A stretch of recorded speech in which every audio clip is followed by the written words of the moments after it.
Okay, so Nusra says to study the history of Islam in detail. Okay, good. And another one says that she has an interest in the subject. All right. Any other interesting reason?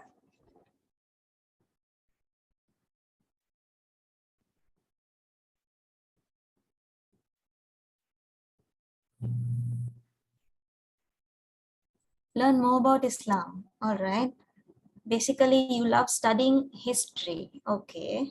So you chose Islamic civilization to go ahead with the Islamic history. Is it so?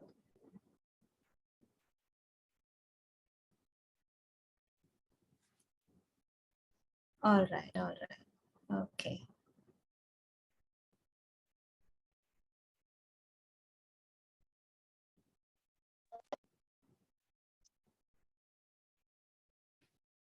All right. So Islamic civilization, right?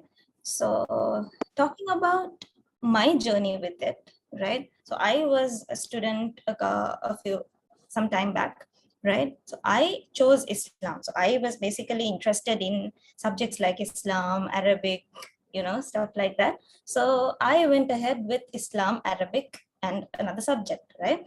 So Islam, I went on with Islam for the first year of my A levels, right? My advanced level period.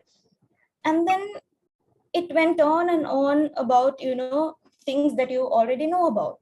So what is Islam basically about?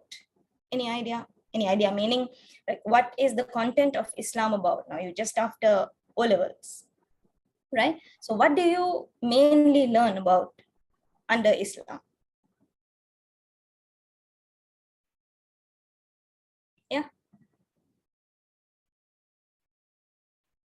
what comes under Islam mainly? It's a way of life. Way of life. Okay, fine. Now what I'm asking is, what do you study, right? What areas do you study under Islam in general?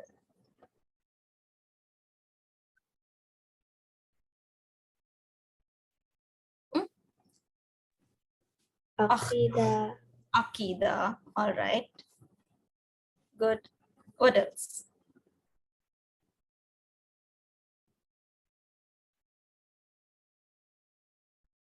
Yes, guys, go ahead. What is it?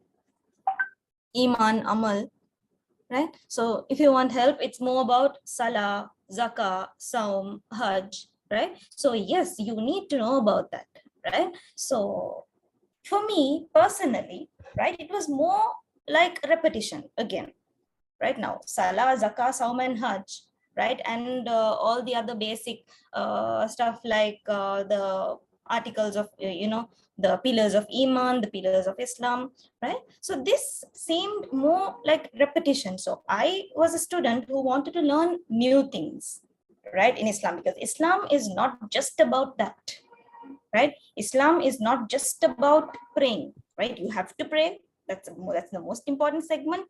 But is Islam just about that? Yeah. Is it, guys? Is Islam just about the 5 pillars of Islam? Yes, it is based on that, right? But it has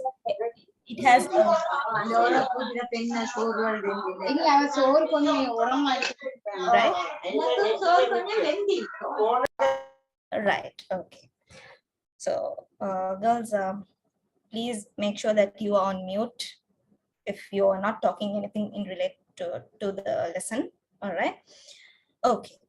So, talking about, right, the difference between Islam and Islamic civilization, right? So I was a person, like someone said, she basically likes to study history, right? I also loved history, like incidents, narrations, and past stories, right? So I basically love listening to stories and narrating stories, right? So maybe that's what pushed me towards Islamic civilization, right? So there was this wonderful teacher. No, we did not initially have Islamic civilization, right? So two of us, right, we approached her, and it was so kind of her. It was so we're actually so grateful to her that she started the subject just for us, and now many more students are actually following up the subject, right?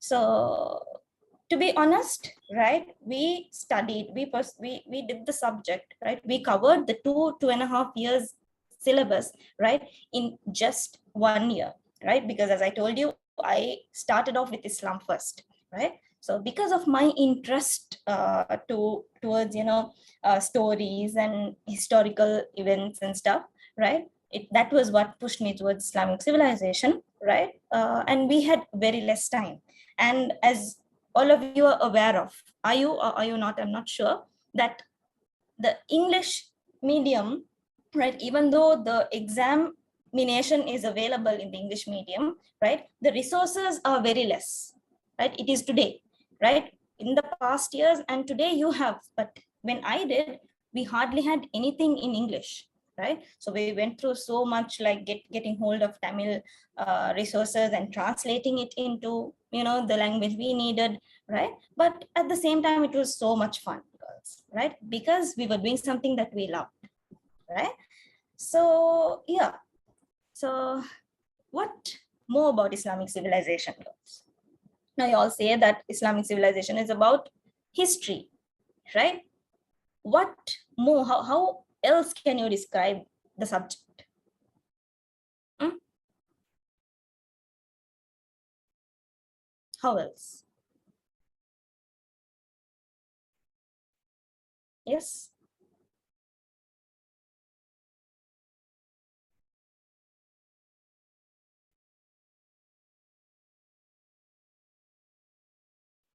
Guys, I hope you can hear me clearly.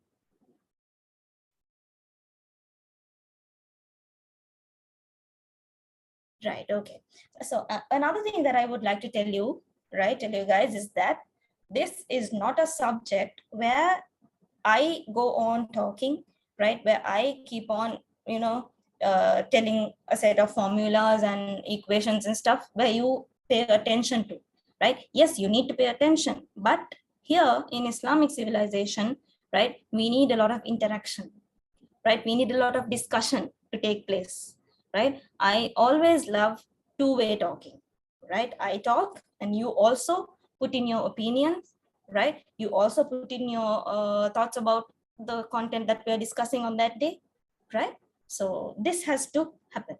Okay, so I would love an interactive session, right? Not a noisy, useless session, but a useful, a beneficial session where I talk and you also interact. You also put forth your ideas at the same time, right? Is that clear?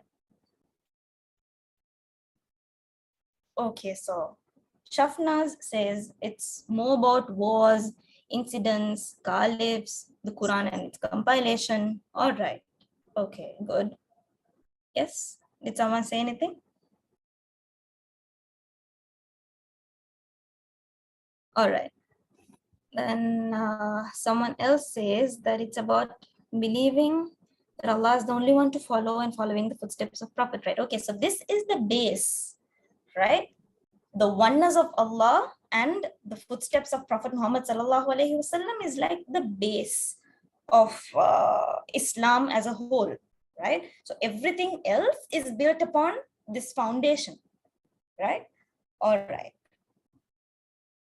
So before we move into the subject content, right, before we directly go into the first chapter, right, straight away, all right, so yeah, we still have answers coming in. Aisha says it's about studying the period of the Islamic Caliphate. Yes, that's one important segment in the whole syllabus of Islamic civilization, right? So Islamic Caliphate is not just about the Khulafa or Rashidun. Who are the Khulafa or Rashidun?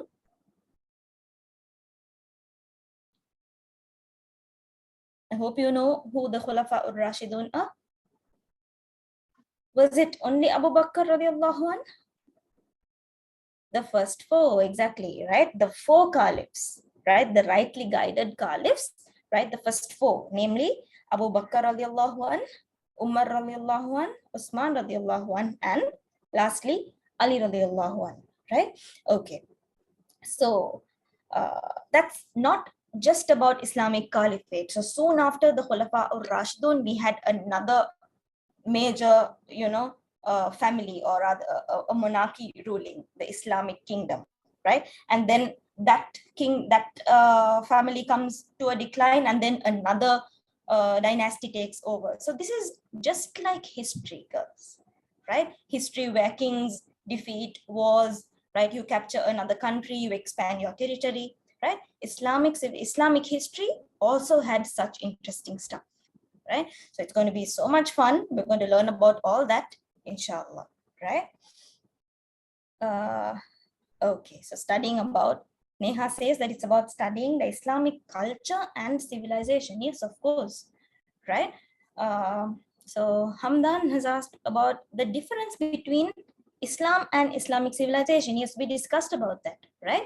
So I'm in no ways putting down one subject over the other, right? Both has its own uniqueness, has its own value, right? But the difference is that Islam is about the theory, right? The set rules, regulations, right? The set things that needs to be done when you as a Muslim, right? So Islamic civilization, right? The civilization, the term, we will look into its definition and all that in a while, right? That Islamic civilization itself gives it out that it's about culture, right? It's about how people lived, right? And further, right, it's much more, right? We have 10 important units under Islamic civilization, which we're gonna do. All right. So who is this? Aisha asks if it's easy. She has heard it's easy compared to other subjects. Each subject has its own weight, guys, right? So each subject has its own weight, right? No subject is easier than the other, right? I wouldn't want to give you false hopes, right? Saying that, no, you can do without studying, you can just read and go ahead to the exams. No, I'm not going to give you false hopes, right? Whatever it is right now, since all of you guys have stepped into advanced level, right? And you're just after O levels, right? Your ordinary level examination, right? You would know that, you would have realized that even though O level was about 9 subjects, and here it's only about 3 subjects, right? The subject content, right? The subject area is so much more than all those 9 subjects together, isn't it? Have any of you realized it yet? Have any of you realized it yet? No, for those of you who just started the A-level content, wouldn't have any clue. But those of you who started classes right away would have realized, no? Where even one chapter, so much, right? So this is not only the subject content vastness doesn't only apply to science. It doesn't apply to economics and accounts only, right? This applies to every subject that you would choose for your advanced level, right? Because it's called advanced level for a reason. Okay, so easy, I wouldn't say, right? You need to put in your effort in order to achieve it. All right, is that clear? Yes.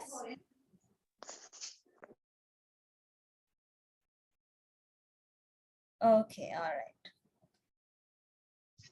So as I was saying, before we move into our subject content, right?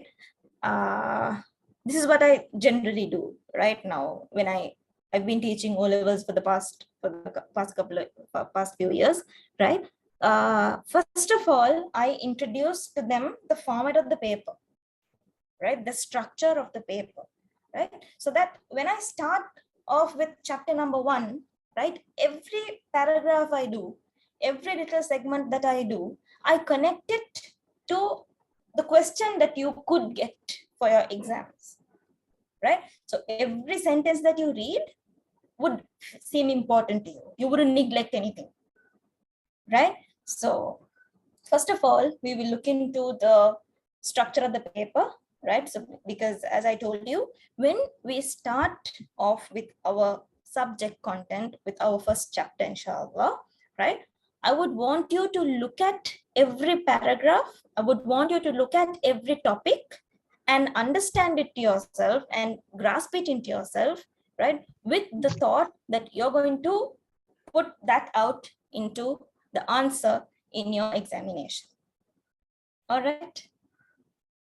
Is that clear? Because sometimes you go on for the whole year, right? You go on for the whole year with the subject content, with everything. You know everything. But when it comes to the exam, you don't know how to put it out. You don't know how to answer a 2-mark question. You don't know how to answer a 3 or a 4-mark question, right? So that should not be the case, right? First of all, you need to know what your paper looks like now. Isn't your exam your sole motive to study a subject?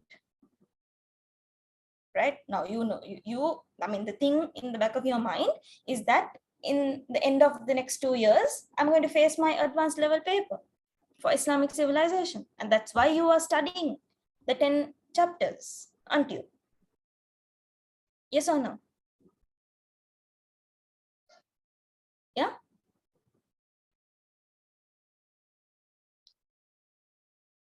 Yeah. So for that, you need to know the structure of the paper way before you start the actual subject content itself, right? So now I will share my screen and let me know if you can see it clearly, right?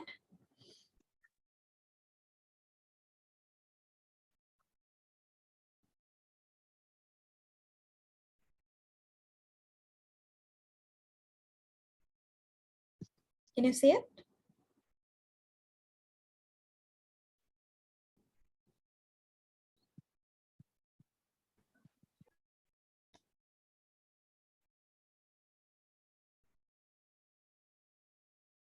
I hope my screen is clear to all of you. All right, okay. So this is about the structure of your Islamic civilization paper, inshallah, right? So it's slightly different, or rather, it is very different to your O-level Islam paper, right? So how many MCQs did you have for your O-level paper? How many MCQs do you have for your O-level paper? 40. 40, right? So here in your A-levels, you have 10 more, right? That is, you have 50, right? You have 50 MCQs, multiple choice questions, right, for your IC paper. And that is about paper 1, right? You have 2 papers for Islamic civilization, right? And paper 1, right, they have allocated 2 hours, right? And another difference is that you have 5 options, making it trickier for you guys, right? It could even be better in some cases, right? But you have 5 options here from which you need to select the most suitable one, right? And also another difference, how many marks did you get per question for O levels? We So got one each. 1 mark each, exactly, right? But for your A levels, you have, I mean, each MCQ carries 2 marks each, right? And another thing, I hope all of you know that the A level papers, the advanced level papers, are out of 200. Are all of you aware of that? Yes? Yeah, all right. So here, your paper 1, which has only MCQs, is out of 100. Is that clear? So you have 50 MCQs with 5 options from which you need to select the most suitable one. And then each one carries 2 marks and 100 marks there, right? So now moving on to paper 2, right? How many hours for paper 2?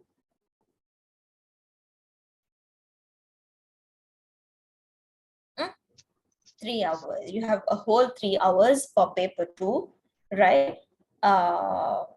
So another thing that started from our year, I think from my year of A-levels, that we were given, all of us were and will be given 10 minutes extra. Are you aware of that? Do all of you know that? You're given 10 minutes, right?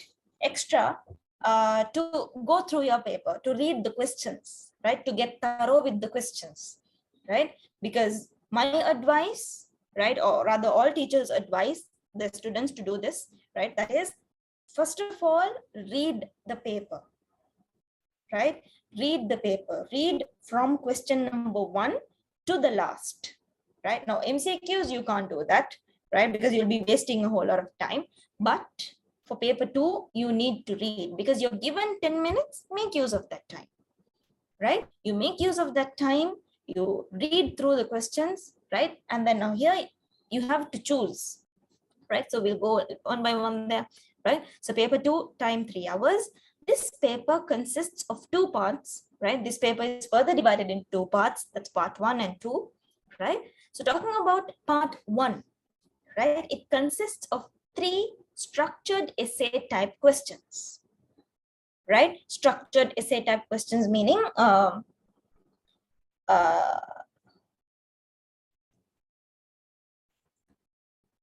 right? Now say you have one question, there are 5 parts to it, right? You have Roman numbers 1 to 5, right? So that is one question. And you have question number 2, 5 more parts to it, right? Question 3 and 5 parts to it, right? Here you have 4 marks to each Roman number, right? Now, how many parts does one question have in part 1?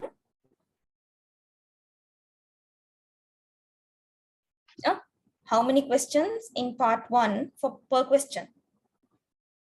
5 questions. Yeah, you have 3 sets of questions, right? Each set of question having 5 sub questions, right? So from these 3 questions, you can choose 2, right? You can choose 2 sets of questions from the given 3 sets, right? So each question, each Roman numbered question carries 4 marks each, right? So 4 into 5. Remember, I told you there are 5 questions per set, right? So 4 into 5, 20 marks, right? So 20 marks for one structured question. Is that clear? Yes, Miss, it's clear. Yes. So how many questions have you got to choose now from the given 3? 2 of them. 2 of them. Therefore, you have 40 marks in part 1 of paper 2, right? And then you go on to part 2 in paper 2, where you have 5 more structured essay type questions, right? Now here, the difference is that each structured question has 2 parts, Roman number 1 and Roman number 2, right? So there are 5 sets of questions in part 2, right? And you can omit 2 from here. You have to answer 3 sets of questions from part 2, right? Is that clear? Is that clear to all of you? All right, okay. So there, see if the total is correct, right? So part 1 is about 2 questions where one question carries 20. So there you have 40 marks. And in part 2, you have 3 sets of 20 mark questions, right? Remember I told you each question has Roman number 1 and 2, right? So each Roman number carries 10 marks, right? So 10 into 2, 20 marks per set of question, right? So 20, and how many questions are you to choose in part 2? 3 questions.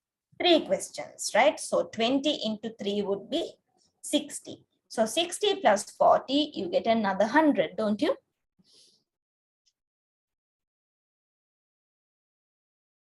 Yes? Yes, Miss. Yes. So 100 for MCQs and 100 for part 2, you have 200. So how much ever marks that you get out of 200, right? This is divided by 2 and then you get your mark out of 100 as your final mark. Is that clear? Yes. All right. So I hope you took note of the structure of the paper, right? So that's about the structure of the paper, right? Have you got any doubts there? Wait, someone asked a doubt previously. I'll get back to that first. Are we allowed to submit the paper before the allocated time? No, you're not allowed to do that. Were you allowed to do that for O levels?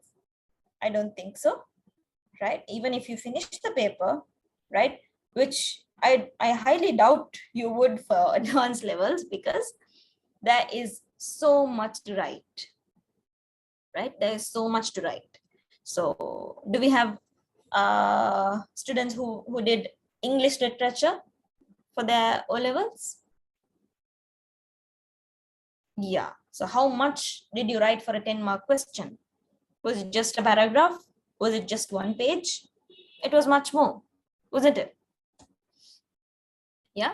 So this is not your O levels anymore, right? This is A levels. You have to write quite a standard answer for a 10-mark question. Now remember, we spoke about the first part of the structured questions where each question is 4 marks. Yeah. Do you remember, girls? The sets of questions where they have where it carries 4 marks each. Yeah. So this, even for these 4-mark questions, you cannot just keep quiet. Just even if they say mention, even if they say write, you can't just write it in point form and keep quiet. You're not going to get the 4 marks, right? You need to explain, right? Now you are advanced level students now, right? You are no longer students of lower grades where you need specific instructions saying explain in detail, only then you explain in detail. No. Even if the question says briefly explain, right? They are looking out for a good quality answer. Is that clear?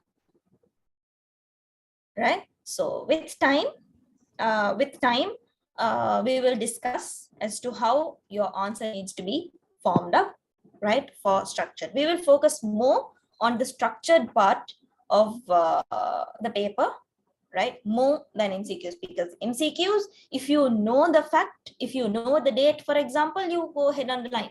If you know the name, you underline, right? If you know the difference, you underline. But structured is beyond that, right? You need to know how to word it, right? You need to know how to properly select what to write in your answer, right? So it's a bit of work, inshallah, which we will definitely be able to do together. All right. Okay, so someone has asked as to how many pages you're supposed to write for the essay answer of 10 marks. Is it 1.5? Is 1.5 enough? This is something I don't talk about, meaning I wouldn't give you a set number of pages that you have to write for a specific answer. Say for 4 marks, I wouldn't tell you that you have to write for 1 page, right? For 10 marks, I wouldn't say that you have to write for 2.5 pages. I would not say, because for my handwriting, for the size of my handwriting, I would write for 2 pages, 2 full pages. But one of your handwritings would be much bigger than mine. Even if you copy the exact answer of mine, you would have written for 3 and I would have written for 2, right? And someone else's handwriting would be much smaller, and even if she copied my answer down, hers would come up to 1.5. So does it mean that the one who wrote for 3 pages is better than the one who wrote for 1.5 pages? Is the standard of the answer measured by length? No, definitely not, right? So she also says that her school teacher said that they will focus on the points we write rather than the introduction in SYC. Part 2 questions, is it correct? Of course, yes. Right now, you do need an introduction, body, and conclusion, right? So you need not give so much focus to your introduction and conclusion, but you need it, right? The introduction and conclusion need to match your answer, right? So say, for example, the question is about, what is it? Say a 10-mark question is about the role of, or the services of Umar radiallahu anh, right? Describe the services rendered by Umar radiallahu anh to the society, right? So now say that is the 10-mark question that you got, right? So just because it is about Umar radiallahu anh, do you have to write in the introductory paragraph about his birth year, right? About his story of acceptance to Islam?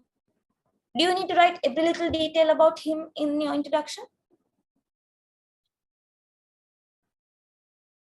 Do you need to write every little detail about him just because it's an introduction about Umar radiallahu anh?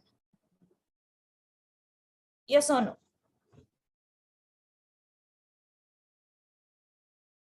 Huh? You needn't, right? You need not. Why?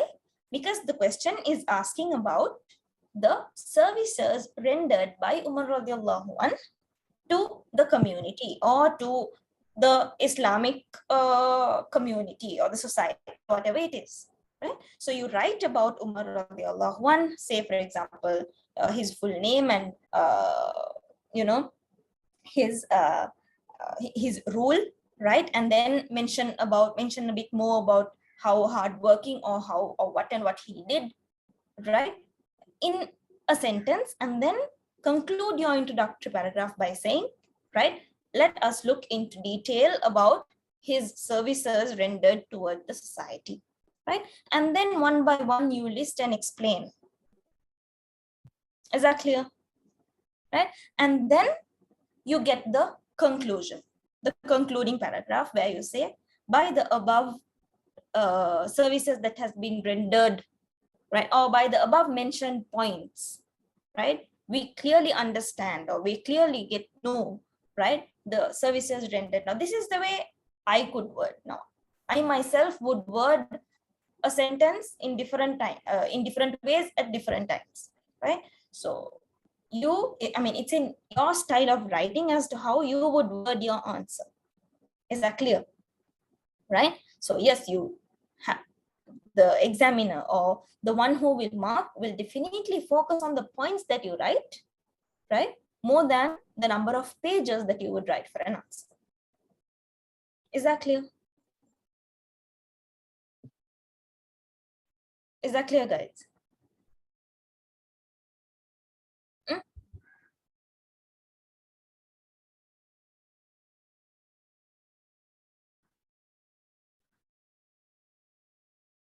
Is that clear? Yes, Miss, it was clear. All right, okay. So any more doubts before we move on? Any more doubts with regard to what we discussed so far? Hmm?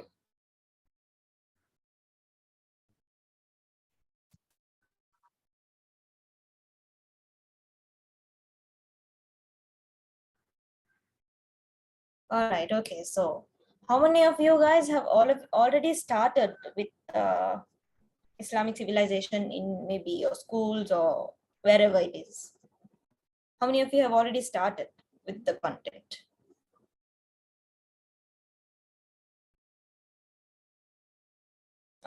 Okay. So what are your schools, girls?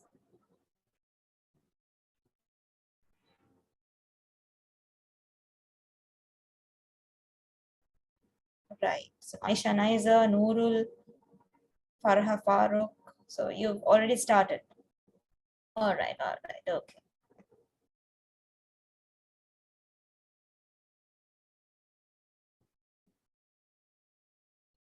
All right, so are you sure you've got no other doubt with regard to what we discussed so far?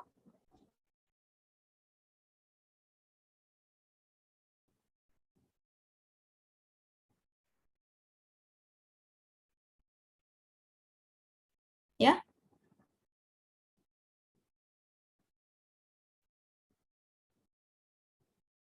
All right, okay.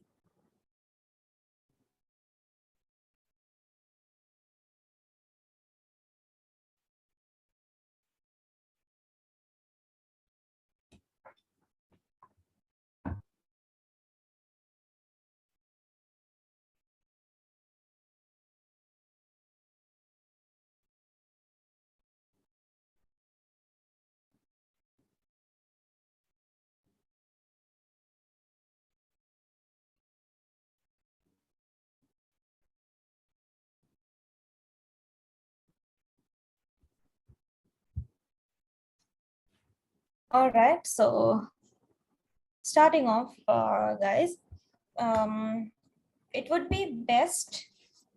Have you heard of the book Islamic Civilization GCE Advanced Level based on the new syllabus by Shakil Ismat? Have you heard of the book?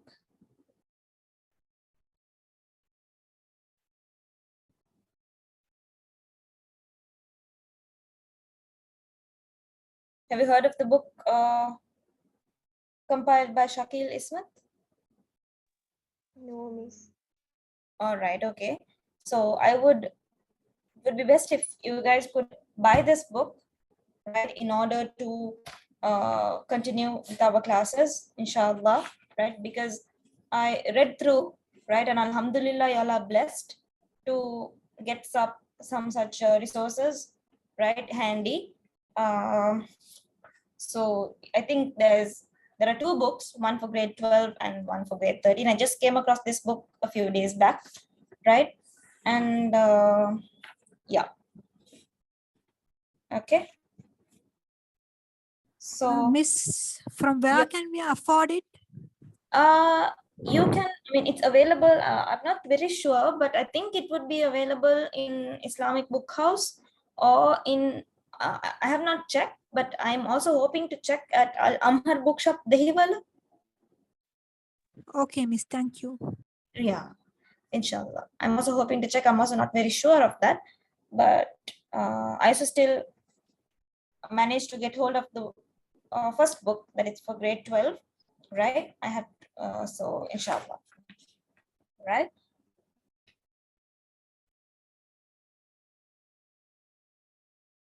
So as I told you, we have 10 units, right? 10 units for Islamic civilization, where the first 5 would be done in your first year, right? And your second 5 would be done, the last 5 chapters would be done in your second year, right?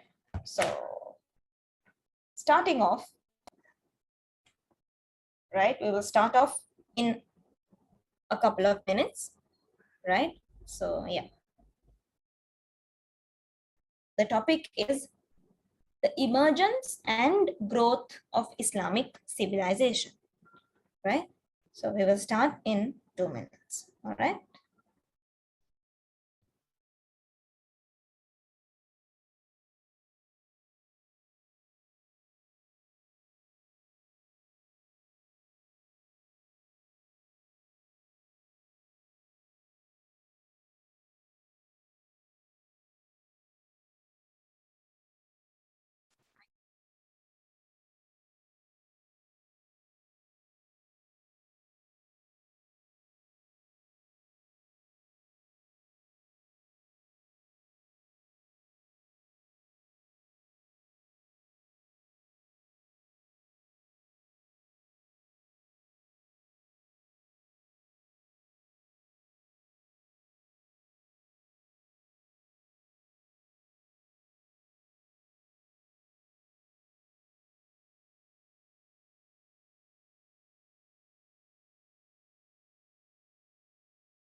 All right, girls. Okay. All right.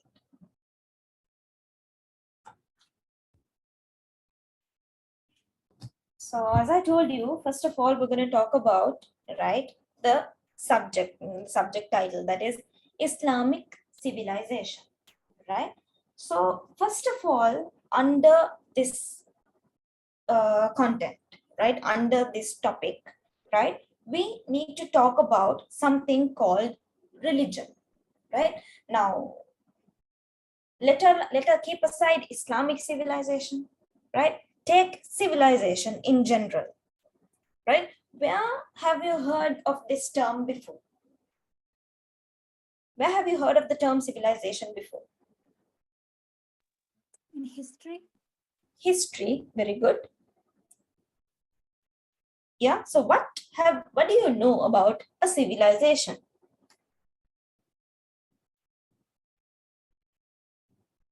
Hmm? What now?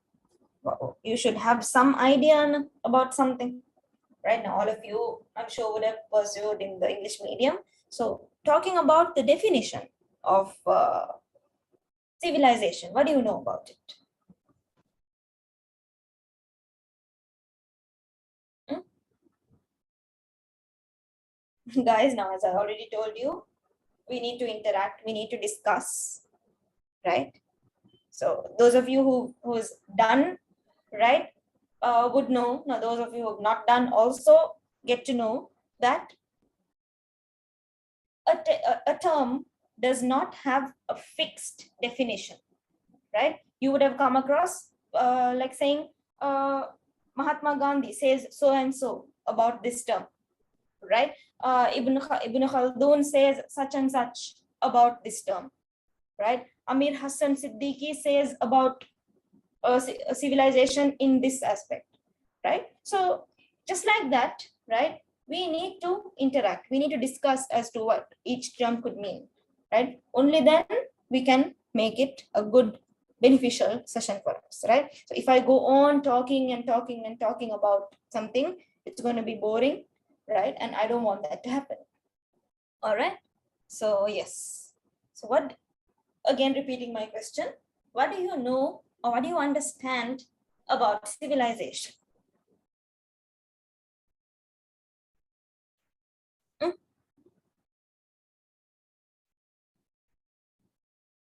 Yes, guys.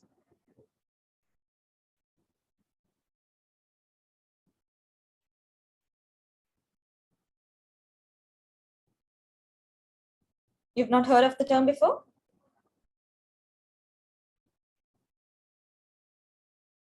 Right. So what does civilization consist of? Oh, guys.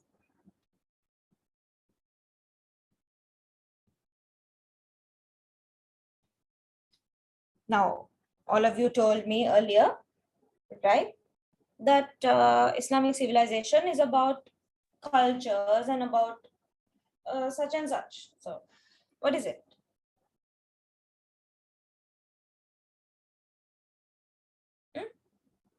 civilization is like more like developing. Development. All right, good. Somewhat close, right? So, Alhamdulillah, at least one spoke up, right? How about the others? Why aren't you all talking up, girls? Isn't your microphones working or what is it? Civilization, it's like history, Islamic history. Islamic history, okay, right? So, talking about a civilization, right? Why it is called civilization? Now, we would also describe a person civilized, right? If someone behaves in an unruly manner, or if a group of people behave in an unruly manner, we would say they're behaving like uncivilized people, don't we? So, what does civilization refer to? That you're exposed to a certain thing in according to that time period, right? So that we will discuss, right, in detail in a while. But before that, we need to talk about the term religion, right? So do you think that religion and civilization connect? Yes or no? Do you think religion could connect to a civilization?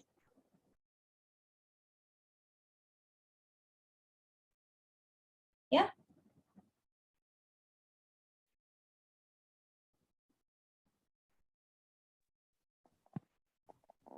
Yes or no, guys?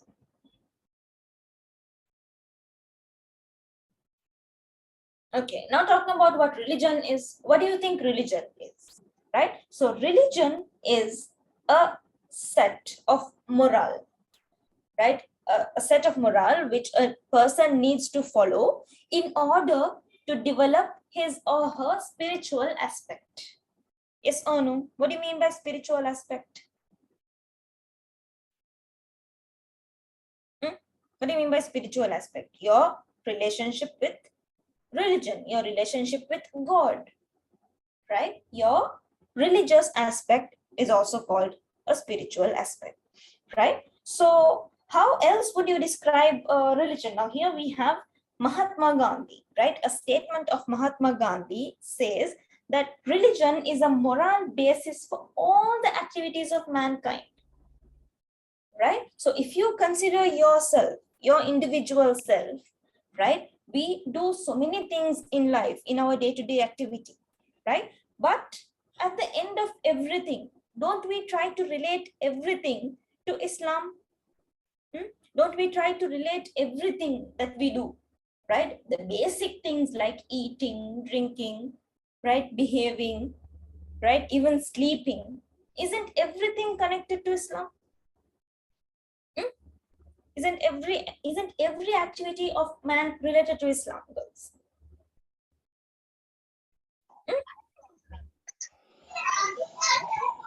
Yeah, all right, okay. So, as Muslims, we focus on our religion, which is undoubtedly Islam, right? So, religion is something that creates awareness in people, right? Doesn't religion like consist a set of rules, right? A set of warnings, a set of what do you call alert to the people in order to stay away from certain evil deeds, right? Now, if you look at the Quran and its translations, right? If you look at certain ayahs in the Holy Quran, right? It's mostly about you would end up in hell or you would end up in heaven if you do so and so, right? You would end up in the pit if you don't be a good person or if you don't pray, right? So religion, right? Not only talking about Islam, but even other religions, right, from the past and even present, they talk about creating awareness. They talk about certain warnings to the people in order so that they engage themselves in good and not bad, right? And so that they reduce their engagement in bad activities. Is that clear? Is that clear, girls?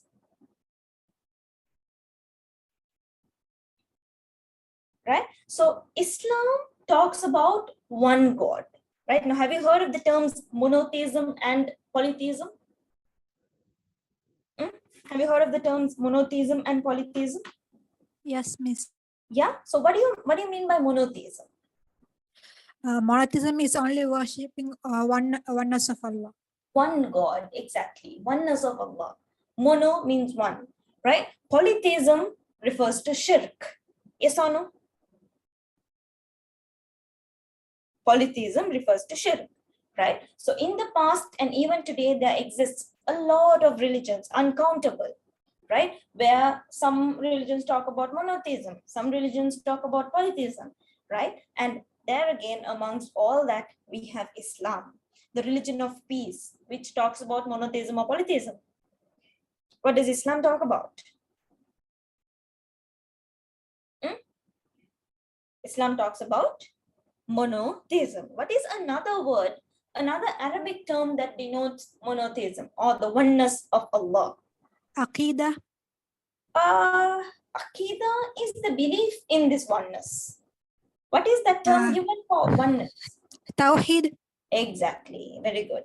Right? So Tawheed is the Arabic term that denotes oneness of Allah, right? So religion again, girls, in other words, right, it could also come in this aspect, right? We discussed about monotheists, polytheists, and we have another category. Who do you think that is? Who do you think that is? We have people who believe in one God. We have another group of people who believe in multiple gods. And there's a third set of group. Any guesses? Atheists, exactly. Right? Who are atheists? Who are atheists? Does not believe in God. Yeah, very good. Right? They don't believe in any God. Right? They believe that they came from nature and they go back. They just disappear into thin air again. Right? They don't believe in a beginning and they don't believe in an end as well, which means they don't believe in the fact that there's something called there's something called the day of judgment, right? They don't believe in the fact that there's something called heaven and hell, right? So they disregard all of this. They're like, how can all that happen, right? They believe in things that they can only see and hear, right? But as Muslims, can we do that? Can we do that as Muslims? Definitely not, right? We believe in a lot of things that we cannot see or hear, right? So Islam is about ihsan, right? Now all of you have come past O levels. What does ihsan mean? What does the term ihsan mean, girls?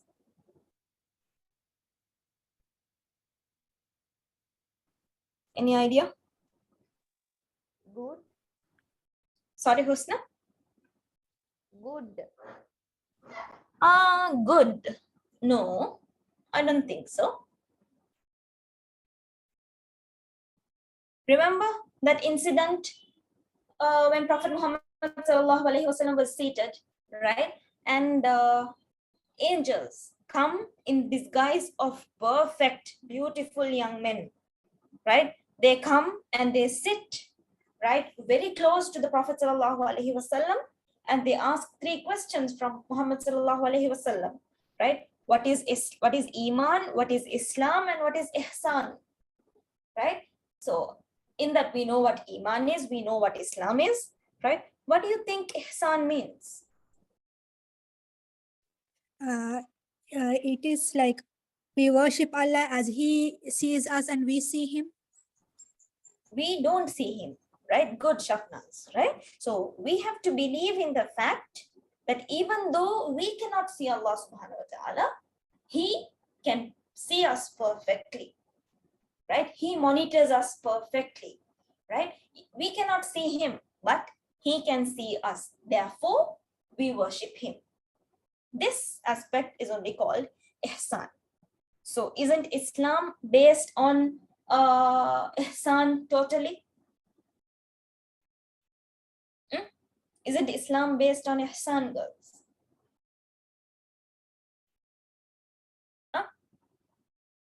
Because we believe in Allah, even though we don't see Him. We pray 5 times a day, even though we cannot see Him, right? We believe in Prophet Muhammad sallallahu alaihi wasallam. Not only Prophet Muhammad, we believe in all the previous prophets, right? We believe that we know the names of 25 prophets. We believe that there existed 124,000 prophets, even though we don't know any of them, right? So all of these come under ihsan, right? And all of this is Islam. Is that clear? Right? So this is the religion of Islam, and this is, right, the religion of Islam could mean that we believe in unseen power and also invisible things, right? This is how we could describe religion in the Islamic perspective, right? In the Islamic perspective, we can describe religion in this way, where we believe in unseen power, right? We believe in a great power, right, that we cannot see, but we believe that it is true, right? Is that clear? Is that clear, girls? Yeah. All right. Okay. So don't worry, right? I will be making presentations. I will be making slides, right? With these notes and uploading on and off so that you have the content in your hand as well. Is that clear? Yeah. All right. So yeah.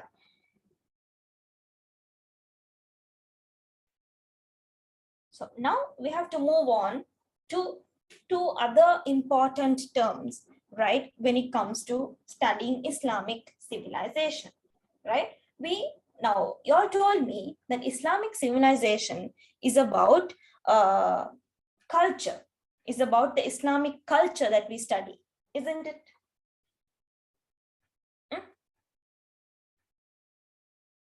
You all told me that when I initially asked you, right, what Islamic civilization is about, you all told me, no, you all told, some of you told me that it's about incidents from the past, it's about history, and one of you, I think, also told me that it's about the Islamic culture, right?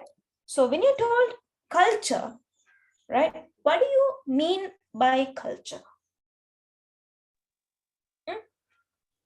What do you mean by culture? Culture means the mind. The mind? Yes, continue. The mind is the culture. Civilization is the cultivation of mind. Is it correct? Is it the same, Adila? Is culture and civilization the same? No, no. No, they're two different things, right? Yeah. So as you told me, culture relates to the mindset of the people. Excuse me. Yes. Excuse me, miss. I just joined. So can I know what is the chapter that you are continuing? Continuing meaning, dear, we just started unit 1. Okay. This is our Okay. first, The this is first our chapter. first ever. Yeah. Okay. This Yeah, is our okay. first ever class. So Yeah, okay. I spoke about certain introductions and I spoke about a lot of other things before. Okay. And we Sorry just for started. interrupting the class. All right, Adila. Okay. So next time, make sure you join on time and all that to avoid any inconvenience. All right. Okay. Inshallah. Okay. So coming back to culture, right? It's about the mindset of the people, right? So it's a group of people. Now we say it is the culture of the Hindu religion. It is the culture of the Sinhalese religion. And again, we have the culture of the Muslims. What is the difference between cultures of different religions? What do you understand by the culture of a particular religion? The way of life, exactly.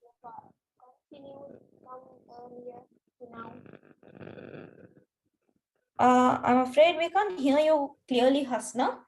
Your voice seems very low. Please check on your microphone, my dear. All right. Okay. So as Saliha says in the chat box, yes, it is the lifestyle, right? Now, for example, one common thing, right? One general thing that we can take that's common to all religions is marriage, right? When you take the aspect of marriage, right? And when you compare this aspect with all religions, right? Each religion conducts it in a different manner. Yes or no? Each religion conducts it in a different manner, right? Why? Because from period to period, from generation to generation, right? Their ancestors, right? The ancestors who belong, to that specific religion, right? Their ancestors, they have been doing, right, certain customs, right, in their culture, in their religion, right, with regard to marriage in a set way. So from generation to generation, they keep practicing that, right? So even when you take Muslims, right, the way the nikah is done, right, the way certain things are done when it comes to marriage, it has been, taking place from generation to generation, right? That's why even today we are doing things, right? We are doing certain things that even when it comes to marriage, right? that has been done 1400 years or back during the time of Prophet Muhammad sallallahu alaihi wasallam, right? We practice that even today. Why? Because from generation to generation, that has been carried on, right? So this refers to culture, right? Culture definitely relates to religion and the mindset of the people and how they put that out. Is that clear?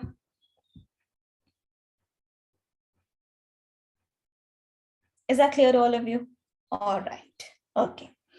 So now moving on to civilization, right? So civilization, right? This is the emergence and outcome